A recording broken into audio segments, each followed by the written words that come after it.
ইনকিলাব জিন্দাবাদ জিন্দাবাদ আবু সাইদ মুক্ত শেষ হয়নি যুদ্ধ আবু সাইদ মুক্ত শেষ হয়নি যুদ্ধ ভারতীয় তামালরা হুশিয়ার সাবধান ভারতীয় তামালরা হুশিয়ার সাবধান রুখে দাও জনগণ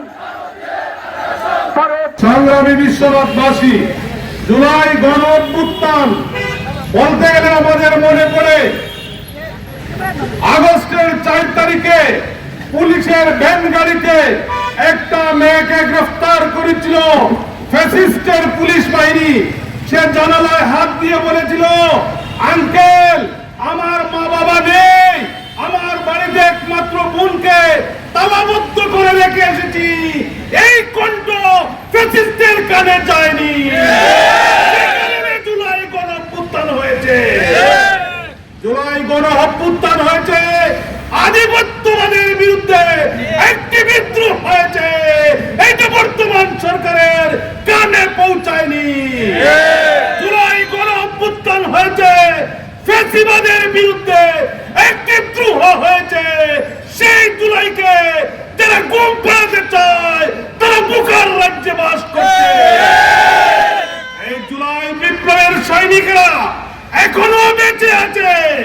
যতদিন জুলাই বিপ্লবের সৈনিকরা বেঁচে থাকবে, বাংলাদেশের জুলাই বেঁচে থাকবে।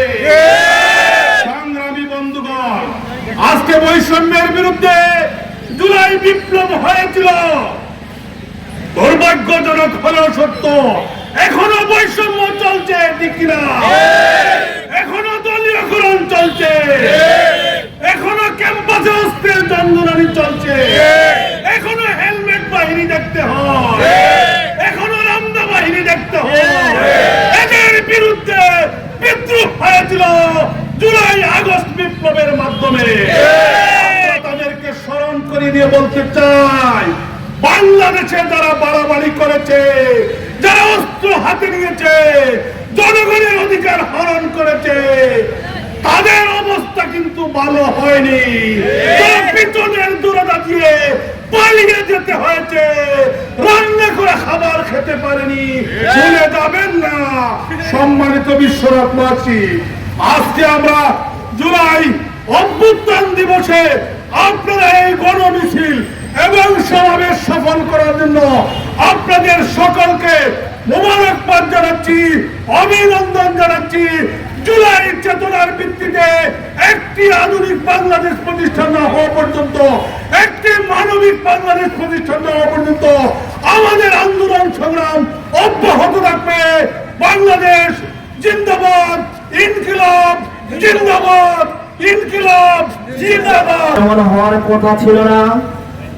আজকে আমরা দল মত সবাই একত্রিত হয়ে আজকে জুলাইয়ের 34 জুলাই উদযাপন করার কথা ছিল, কিন্তু দুঃখজনক ভাবে সত্য,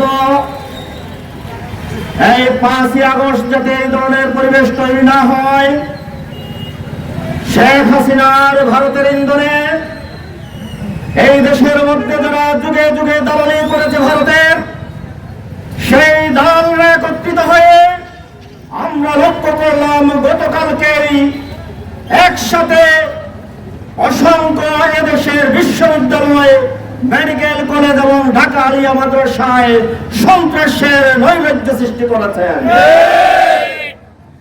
এই সন্ত্রাসের নৈরাজ্য সৃষ্টি করার মধ্য দিয়ে আপনারা জাতিকে কি মেসেজ দিতে চান? আপনারা কি আবারও শেখ হাসিনার মতো এদেশের মানুষকে জিম্মি করতে চান? আপনারা কি আবারও এদেশের মানুষকে দাসত্বের শৃঙ্খলা আবদ্ধ করতে চান? আপনারা মনে রাখবেন, যারা 24 জুলাই বিপ্লব সাধিত করেছে তারা মরে যায় নাই। আবু সাইদ মুক্ত শহীদ হয়েছে, কিন্তু তার সাথীরা শহীদ হয় নাই।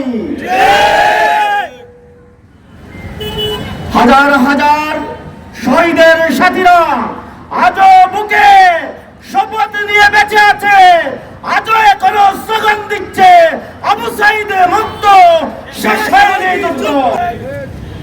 এজন্য আমরা বলতে চাই, যদি সত্যিকার অর্থে আপনারা দেশের জন্য রাজনীতি করেন, দেশের মানুষের কল্যাণে রাজনীতি করেন, তাহলে সন্ত্রাসের পথ থেকে ফিরে আসুন।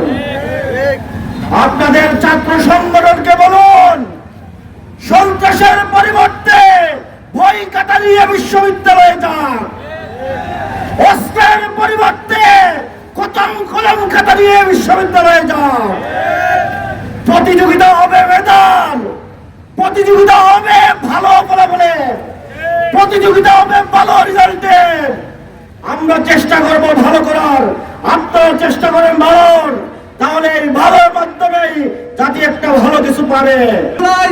এসেছিল আওয়ামী ফ্যাসিবাদী হায়নারা মানুষের অধিকার কেড়ে নিয়েছিল, মানুষের বাক স্বাধীনতা কেড়ে নিয়েছিল, মানুষের গণতান্ত্রিক অধিকার, মিছিল মিটিং এর অধিকার তারা কেড়ে নিয়েছিল।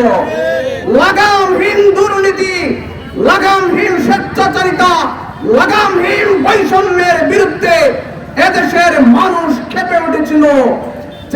যার বিস্ফোরণ 24 জুলাইতেও ঘটেছিল, আর সেই জুলাইকে শেখ হাসিনা সামাল দিতে না পেরে ভারতে পলায়ন করেছিল।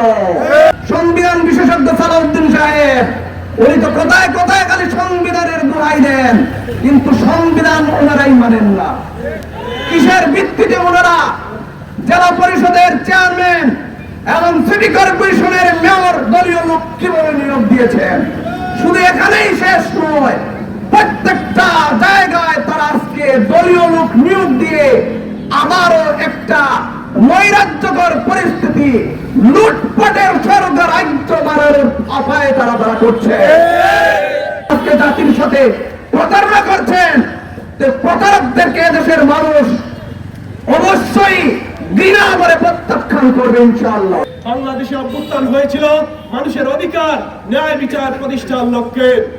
সেই ন্যায় বিচার এবং মানুষের অধিকার প্রতিষ্ঠার লক্ষ্যে গঠিত হয়েছিল জুলাই সনদ। জুলাই সনদে প্রত্যেকটা দল স্বাক্ষর করেছিল, সবার আগে স্বাক্ষর করেছিল আমাদের সরকার দলীয় দল।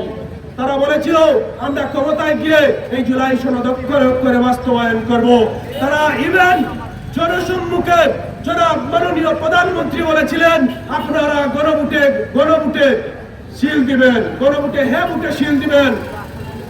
মাননীয় মহাসচিব বলেছিলেন আপনারা গণভোটে সিল দিবেন। কিন্তু নির্বাচনের পরে দেখা গেল কি, তারা বলেন সংবিধান সংবিধান। এই সংবিধান দোহাই দিয়ে দীর্ঘ 17 বছর ফ্যাসিস্ট মানুষের উপর নির্মমভাবে অত্যাচার চালিয়েছিল। আপনাদেরকেই বলেছিল আমরা আপনাদের সাথে যে কোনো সময় আলোচনা করতে প্রস্তুত, তবে সেটা হতে হবে সংবিধানের ভিত্তিতে।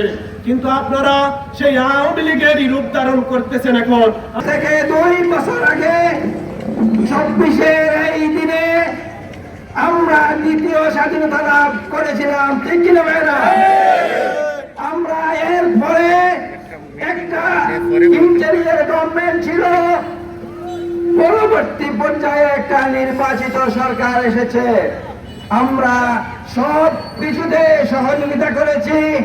আমরা এই দীর্ঘ সংগ্রাম, দীর্ঘ ধৈর্যের পর আমরা যে সরকার পেয়েছি, এই সরকারের কাছে আমাদের অনেক প্রত্যাশা ছিল, ঠিক কিনা ভাইরা? কিন্তু আমরা বাস্তবে সেই প্রত্যাশা পূরণ দেখছি না। তাই আজকের এই আনন্দ মিছিল পরবর্তী সভা থেকে স্পষ্টভাবে আমরা জানিয়ে দিতে চাই, জুলাই আন্দোলনের মাধ্যমে যে জুলাই সনদ তৈরি হয়েছিল, সেই জুলাই সনদকে অবশ্যই বাস্তবায়িত করতে হবে।